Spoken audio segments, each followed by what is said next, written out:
শ্ৰী নৰেন্দ্ৰনাথ দাস। সেই শিল্পী ৰং আৰু তুলিকাৰে শিল্প সাধনা কৰা অযুত প্ৰতিভাৰ অধিকাৰী আপুনি। স্বকীয় প্ৰতিভা তথা অনন্য সৃষ্টিশীলতাৰে আপুনি ভাৰতীয় শিল্পকলাক সমৃদ্ধ কৰাত নিৰন্তৰে আত্মনিয়োগ কৰি আছে।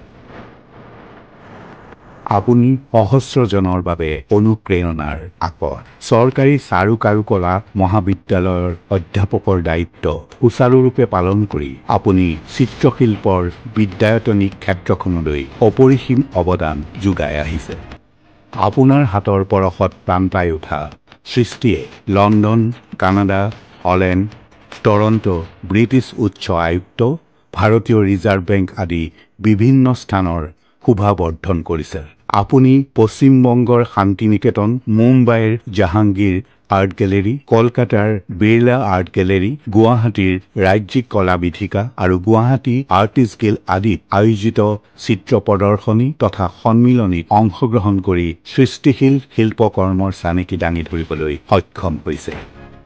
তেজপুৰত আয়োজিত সৰ্বভাৰতীয় চিত্ৰকলা প্ৰদৰ্শনীত সোণৰ পদক অৰ্জন আপোনাৰ জীৱনৰ অন্যতম কৃতি।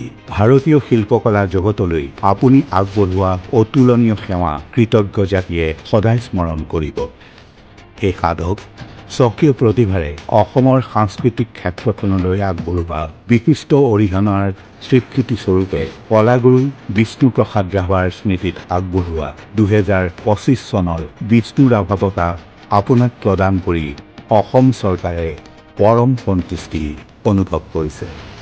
মোক 2025 চনৰ বিষ্ণু ৰাভা বঁটাটো দিয়াৰ বাবে অসম চৰকাৰ তথা অসম চৰকাৰৰ মুখ্যমন্ত্ৰী শ্ৰীযুত হিমন্ত বিশ্ব শৰ্মাদেৱক আৰু অসমৰ কালচাৰেল এফেয়াৰ্ছৰ মন্ত্ৰী বিমল বৰাদেৱক মোৰ ফালৰ পৰা অশেষ ধন্যবাদ আৰু কৃতজ্ঞতা জ্ঞাপন কৰিলোঁ।